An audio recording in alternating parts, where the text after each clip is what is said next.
Hello students, welcome you on GVM YouTube channel. आज मैं आपको यूनिट 1.3 के अंतर्गत आर्थिक प्रणाली अथवा अर्थव्यवस्था के अंतर्गत पूंजीवादी, समाजवादी तथा मिश्रित अर्थव्यवस्था के विशेषताओं तथा गुण दोषों का वर्णन करूँगा। हेलो स्टूडेंट्स, आज मैं आपको अर्थव्यवस्था या आर्थिक प्रणाली के अंतर्गत अर्थव्यवस्था के रूप या आर्थिक प्रणाली के रूप के बारे में चर्चा करेंगे तथा अर्थव्यवस्था का वर्गीकरण किस आधार पर किया गया है। अगर देखा जाए तो आर्थिक प्रणाली से तात्पर्य अर्थव्यवस्था की उस वैधानिक एवं संस्थागत संरचना से होता है जिसके अंतर्गत संपूर्ण आर्थिक क्रियाएं संपादित की जाती हैं। अर्थव्यवस्था मानव निर्मित होती है तथा आर्थिक क्रियाओं का अध्ययन करती है। अर्थव्यवस्था के अंतर्गत 3 अनिवार्य प्रक्रियाएं होती हैं: उत्पादन, उपभोग तथा विनियोग, जो व्यक्ति और समूह के जीवन निर्वाह से संबंध रखती हैं और जीवन में निरंतर चलती रहती हैं। उत्पादन का अंतिम लक्ष्य उपभोक्ताओं की आवश्यकताओं की संतुष्टि करना होता है। इस प्रकार से हम कह सकते हैं कि अर्थव्यवस्था को निम्नलिखित आधारों पर वर्गीकृत किया जा सकता है। जैसे आपके गांव या कस्बे की कैसी अर्थव्यवस्था है, संपूर्ण गांव या कस्बे के निवासियों की अर्थव्यवस्था का अध्ययन कैसे किया जाए, राज्य की अर्थव्यवस्था क्या है, राज्य की अर्थव्यवस्था से संबंधित Rajasthan state, Gujarat state, Punjab state, Haryana state, Uttar Pradesh state, Bihar state, Maharashtra state, Madhya Pradesh state आदि राज्यों में रहने वाले निवासियों के आर्थिक क्रियाकलापों का अध्ययन किया जाता है। भारत की अर्थव्यवस्था के संदर्भ में देखा जाए तो संपूर्ण देश के निवासियों के आर्थिक क्रियाकलापों का अध्ययन किया जाता है। अर्थव्यवस्था के प्रकार किसी भी देश में उत्पादन, उपभोग, विनिमय, वितरण आदि आर्थिक क्रियाओं का संचालन अर्थव्यवस्था के विभिन्न स्वरूपों पर निर्भर करता है। देश में आर्थिक क्रियाओं के संचालन में राज्य का कितना हस्तक्षेप होगा आदि बातों का अध्ययन किया जाता है। उत्पत्ति के साधनों पर स्वामित्व का आधार क्या होगा, आर्थिक क्रियाओं के संचालन का उद्देश्य क्या होगा आदि आधारों पर विश्व की विभिन्न अर्थव्यवस्थाओं को हम निम्न 3 भागों में विभाजित कर सकते हैं: पूंजीवादी अर्थव्यवस्था, समाजवादी अर्थव्यवस्था तथा मिश्रित अर्थव्यवस्था। विकास के आधार पर अगर देखा जाए तो इसे हम 2 भागों में बांट सकते हैं: विकासशील अर्थव्यवस्था तथा विकसित अर्थव्यवस्था। तो अर्थव्यवस्था का इतिहास, हिस्ट्री ऑफ इकोनॉमिक्स क्या है? अगर देखा जाए तो अर्थव्यवस्था शब्द 2 शब्दों से मिलकर के बना है: अर्थ, धन, व्यवस्था, जिसका अर्थ है धन या माल अथवा मुद्रा। वहीं व्यवस्था शब्द से तात्पर्य होता है व्यवस्थित करना, कार्यप्रणाली कैसी होनी चाहिए। वैसे देखा जाए तो इकोनॉमिक्स अप्रत्यक्ष रूप से मानव सभ्यता के आरंभिक रूप से चली आ रही है, मगर इसका सर्वप्रथम प्रयोग आचार्य कौटिल्य ने अपनी पुस्तक अर्थशास्त्र में इसका जिक्र किया था, जिसकी विषय वस्तु संपूर्ण रूप से अर्थव्यवस्था पर आधारित नहीं थी, मगर उसके बारे में भी बताया गया था। अर्थव्यवस्था का प्राचीन इतिहास सुमेर राजवंश में देखने को मिलता है। इस वंश के शासनकाल में एक्सचेंज सिस्टम, विनिमय प्रणाली प्रचलित थी, वस्तुओं का लेन देन मौजूद थी तथा मध्यकालीन संपूर्ण इतिहास में वस्तु विनिमय तथा मुद्रा विनिमय के आधार पर संपूर्ण व्यापार व्यवस्था निर्भर था। 20वीं सदी के आते आते संपूर्ण विश्व बाजार दो महाशक्तियों के अधीन हो गया, जिस दौड़ में अब चीन भी शामिल है। विकास के आधार पर जैसा कि मैंने आपको बतलाया कि अर्थव्यवस्था दो प्रकार की होती है, विकासशील अर्थव्यवस्था तथा विकसित अर्थव्यवस्था। विकसित अर्थव्यवस्था से तात्पर्य है कि ऐसी अर्थव्यवस्था का स्वरूप जो विकसित है, जो अपने उच्च स्तर को प्राप्त कर चुकी है। इस अर्थव्यवस्था वाले देश अपने विकास के लिए अधिकतम उपलब्ध प्राकृतिक संसाधनों का उपयोग कर चुके हैं। इन्हें अपने उत्पाद को बेचने के लिए बाजार की आवश्यकता रहती है। यही कारण है कि आज अधिकतर विकसित देश नए बाजारों की खोज में प्रतिस्पर्धा कर रहे हैं। अमेरिका, कनाडा, ब्रिटेन तथा चीन विकसित अर्थव्यवस्थाओं के उदाहरण हैं। विकासशील अर्थव्यवस्था से तात्पर्य वह अर्थव्यवस्था है जिन देशों की अर्थव्यवस्थाएं अपने निम्नतम स्तर पर अथवा पिछड़ी हुई अथवा अल्प विकसित हैं। मुख्य रूप से वे देश जो उपनिवेशवाद का शिकार रहे अथवा अपने उपलब्ध संसाधनों का उचित उपयोग नहीं कर पाए। इसके अंतर्गत आता है भारत की अर्थव्यवस्था का स्वरूप विकासशील श्रेणी का है। इस प्रकार से हम कह सकते हैं कि अर्थव्यवस्था का स्वरूप या प्रकार दो तरीकों से भी विभाजित किया जा सकता है, विकसित तथा विकासशील। विकसित से तात्पर्य वे देश जो अपने विकास की चरम सीमा को प्राप्त कर चुके हैं, उपलब्ध प्राकृतिक संसाधनों का उपयोग कर चुके हैं तथा अपनी वस्तुओं को बेचने के लिए बाजार की तलाश रहती है। जबकि विकासशील अर्थव्यवस्था के अंतर्गत वे देश आते हैं जो अपने अनुकूलतम उचित संसाधनों के प्रयोग करते हुए विकास के उच्च स्तर को प्राप्त करना चाहते हैं। पूंजीवादी अर्थव्यवस्था। पूंजीवादी अर्थव्यवस्था से तात्पर्य है कि उत्पत्ति के सभी साधनों पर निजी व्यक्तियों का स्वामित्व व नियंत्रण होता है तथा आर्थिक क्रियाओं का संचालन निजी हित व लाभ की प्रेरणा के उद्देश्य से किया जाता है।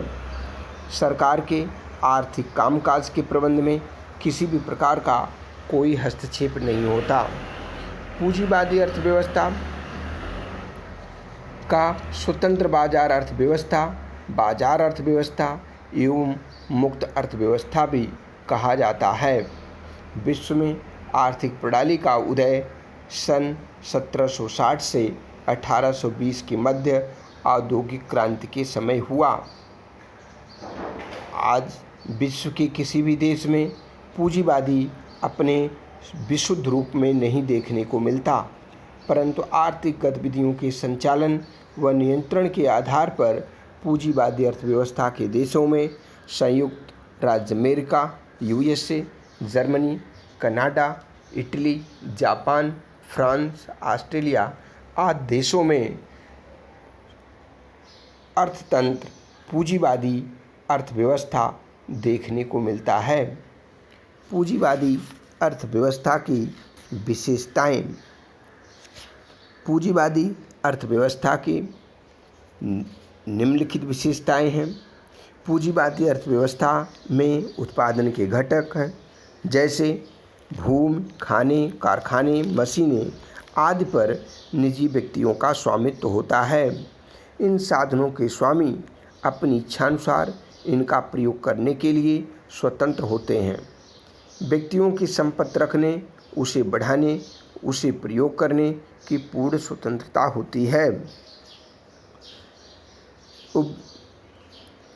उपभोक्ताओं को चयन की स्वतंत्रता। इस अर्थव्यवस्था में उपभोक्ताओं की सार्वभौमिकता का विशेष स्थान होता है।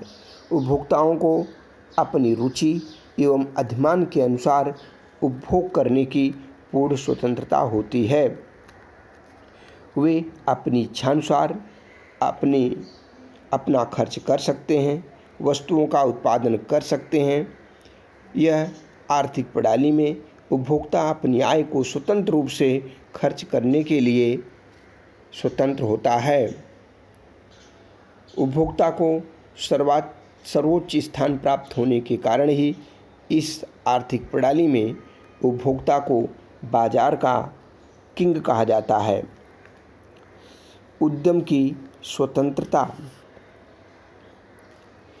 उद्यम की स्वतंत्रता से तात्पर्य प्रत्येक व्यक्ति अपनी इच्छानुसार किसी भी आर्थिक गतिविधि को संचालित कर सकता है, उत्पादन करने की टेक्निक को अपना सकता है, उद्योग स्थापित कर सकता है। इसमें सरकार का कोई हस्तक्षेप नहीं होता। पूंजीवादी अर्थव्यवस्था को स्वतंत्र उद्यम वाली अर्थव्यवस्था भी कहा जाता है। प्रतिस्पर्धा। पूंजीवादी अर्थव्यवस्था में वस्तु बाजारों एवं साधन बाजारों में क्रेताओं एवं विक्रेताओं के बीच प्रतिस्पर्धा पाई जाती है। आवश्यकताओं की पूर्ति करने के लिए वस्तुओं को खरीदने के लिए प्रतियोगिता चलती रहती है। इससे बाजार में कुशलता बढ़ती है। विज्ञापन देना, उपहार देना, मूल्य में कमी कर देना आदि विभिन्न तरीके से प्रतिस्पर्धा अपनाई जाती है। निजी हित एवं लाभ का उद्देश्य। पूंजीवादी अर्थव्यवस्था में निजी लाभ प्राप्त करना प्रमुख उद्देश्य होता है। कोई भी कार्य बिना निजी लाभ की प्रेरणा के नहीं किया जाता।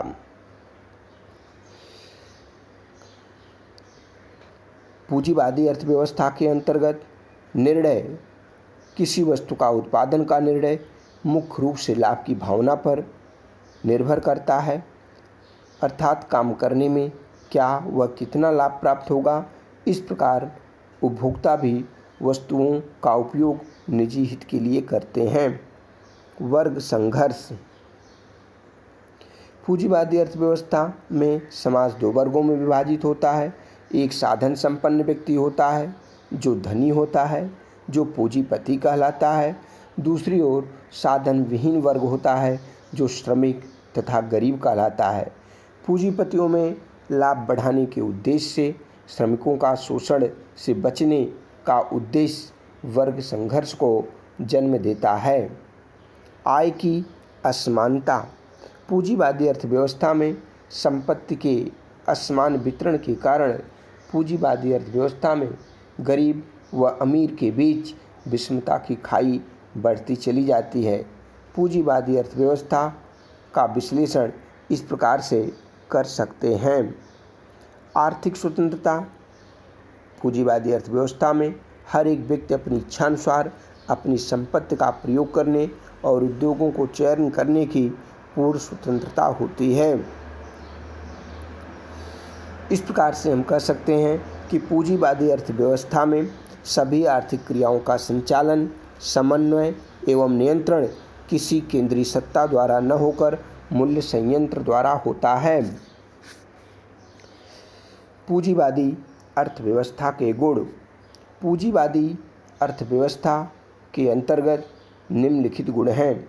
उत्पादन क्षमता व कुशलता का बढ़ना, उपभोक्ताओं को अधिक संतुष्टि प्रदान करना, साधनों का अनुकूलतम प्रयोग, तकनीकी विकास, रहन सहन का स्तर ऊंचा होना, आर्थिक स्वतंत्रता, शोध अनुसंधान का विकास। पूंजीवादी अर्थव्यवस्था के अंतर्गत निम्न दोष हैं: आय व संपत्ति की विषमताएं, क्षेत्रीय असमानताएं, आर्थिक स्थिरता, एकाधिकारों का सृजन, उत्पादकी साधनों का दुरुपयोग, अमर्यादित उपभोग तथा नैतिक मूल्यों में गिरावट। इस प्रकार से इन समस्त गुण दोषों का वर्णन करते हुए हम आपको समाजवादी अर्थव्यवस्था के बारे में बतलाएंगे। लेकिन सबसे पहले पूंजीवादी अर्थव्यवस्था की विशेषताओं को बतलाने के पश्चात इसके गुण और दोषों का वर्णन इसके अनुसार करेंगे।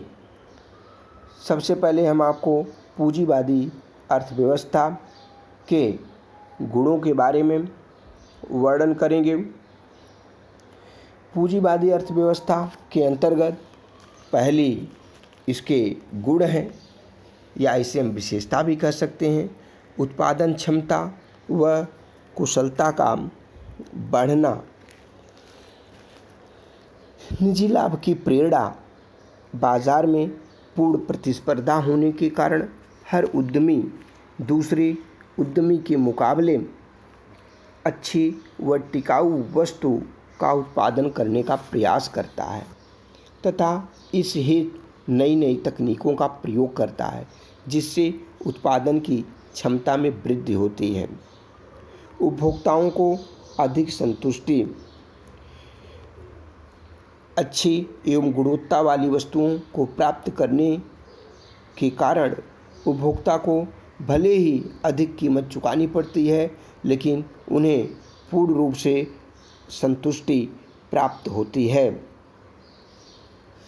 साधनों का अनुकूलतम प्रयोग, पूंजीवादी अर्थव्यवस्था में जो उपलब्ध साधन हैं उनका उचित तरीके से प्रयोग होता है, जिससे उत्पादित वस्तुएं गुणवत्ता वाली होती हैं और उसे बेचने के पश्चात तथा उपभोक्ता द्वारा खरीदने के पश्चात अधिकतम संतुष्टि प्राप्त होती है तथा उत्पादक को अथवा फर्म को अधिक से अधिक लाभ प्राप्त होता है। तकनीकी विकास, इस पूंजीवादी अर्थव्यवस्था में तकनीकी विकास होता है। अर्थव्यवस्था के संचालन में मूल्य संयंत्र की महत्वपूर्ण भूमिका होती है। टेक्नोलॉजी के द्वारा अधिक से अधिक अच्छी वस्तुएं कम लागत पर तैयार होती हैं और कीमत पर पूर्ण स्वामित्व होने के कारण उत्पादक द्वारा मूल्य संयंत्र को स्वयं डिसाइड किया जाता है। इसमें सरकार द्वारा किसी भी प्रकार का कोई भी हस्तक्षेप नहीं होता। तकनीकी विकास, तकनीकी विकास के कारण उत्पादन बड़े पैमाने पर होता है, जिससे वस्तुओं की कीमत भी बहुत कम होती है तथा प्रत्येक उपभोक्ता कम कीमत पर अच्छी से अच्छी वस्तुएं प्राप्त कर सकता है। रहन सहन का स्तर ऊंचा होना, पूंजीवादी अर्थव्यवस्था के अंतर्गत अधिकांश लोग अमीर होते हैं। उनके खान पान, रहन सहन, उनकी प्रति व्यक्ति आय तथा रोजगार में वृद्धि होने के कारण उनके रहन सहन का स्तर काफ़ी ऊंचा होता है। आर्थिक स्वतंत्रता, पूंजीवादी अर्थव्यवस्था में अगर आर्थिक दृष्टिकोण से देखा जाए तो हर एक व्यक्ति अपनी आय को अपनी इच्छानुसार कहीं भी किसी वस्तु के खरीदने पर व्यय कर सकता है तथा उसका आनंद ले सकता है। शोध अनुसंधान का विकास, पूंजीवादी अर्थव्यवस्था में नए नए किस्म के रिसर्च किए जाते हैं। रिसर्च के पश्चात उनका अनुसंधान किया जाता है और उसके अनुसार आर्थिक दृष्टि को ध्यान में रखते हुए पूंजीवादी अर्थव्यवस्था के अंतर्गत देश का विकास होता है। इस प्रकार से पूंजीवादी के गुणों के पश्चात फिर भी उसमें कुछ दोष उत्पन्न होते हैं। इसके दोषों का वर्णन निम्न प्रकार है। आय व संपत्ति की विषमताएं, पूंजीवादी अर्थव्यवस्था में आय व धन का असमान वितरण होता है। इसमें असमानता, निजी संपत्ति, स्वतंत्र प्रतियोगिता, अत्यधिक लाभ कमाने की इच्छाएं आदि के कारण उत्पन्न होती हैं। धनी वर्ग अत्यधिक धनवान तथा निर्धन वर्ग अधिक निर्धन हो जाता है। क्षेत्रीय असमानताएं, पूंजीवादी अर्थव्यवस्था में क्षेत्रीय असमानताएं होती हैं, क्योंकि कुछ वर्ग धनी होता है तो कुछ वर्ग गरीब होता है। तो धनी वर्ग के क्षेत्र में विकास अधिक होता है, जबकि गरीब व्यक्ति के क्षेत्र में विकास नहीं हो पाता तथा वहाँ पर साधन भी उपलब्ध नहीं होते। इस प्रकार से क्षेत्रीय असमानताएं वहाँ की रहन सहन, खान पान, उपलब्ध संसाधनों के ऊपर निर्भर करता है। आर्थिक अस्थिरता। पूंजीवादी अर्थव्यवस्था में आर्थिक स्थिरता का अभाव होता है, अर्थात धन कुछ ही व्यक्तियों के हाथों में केंद्रित होता है और खर्च भी मनमानी तरीके से अपनी इच्छा के अनुकूल होता है, इसलिए आर्थिक अस्थिरता बनी रहती है। एकाधिकारों का सृजन। पूंजीवादी अर्थव्यवस्था में एकाधिकारों का सृजन, संपूर्ण स्वामित्व एक व्यक्ति के हाथों में केंद्रित होता है। मूल्य संयंत्र वह अपनी इच्छानुसार करता है और एक ही व्यक्ति का संपूर्ण वस्तुओं पर उसका स्वामित्व होता है। इस तरीके से इसके दोष दिखाई देते हैं। उत्पादकीय संसाधनों का दुरुपयोग। जो संसाधनों का प्रयोग करते हुए जो उत्पादन होता है, अत्यधिक मात्रा में संसाधनों का दुरुपयोग किया जाता है, जिससे कि यह पूंजीवादी अर्थव्यवस्था उपयुक्त नहीं होती। इसमें जो है वर्ग संघर्ष होते रहते हैं, बेरोजगारी, सामाजिक असुरक्षा तथा शोषण के कारण पूंजीवादी अर्थव्यवस्था में लोगों का शोषण होता है। अमर्यादित उपभोग। पूंजीवादी अर्थव्यवस्था में श्रमिकों का शोषण होता है। उनकी सीमांत उत्पादकता के अनुसार उन्हें पर्याप्त मात्रा में मजदूरी नहीं मिलती, केवल निर्वाह स्तर की मजदूरी ही उन्हें प्रदान की जाती है। इस तरीके से आपको नेक्स्ट लेक्चर में समाजवादी अर्थव्यवस्था का अध्ययन करेंगे।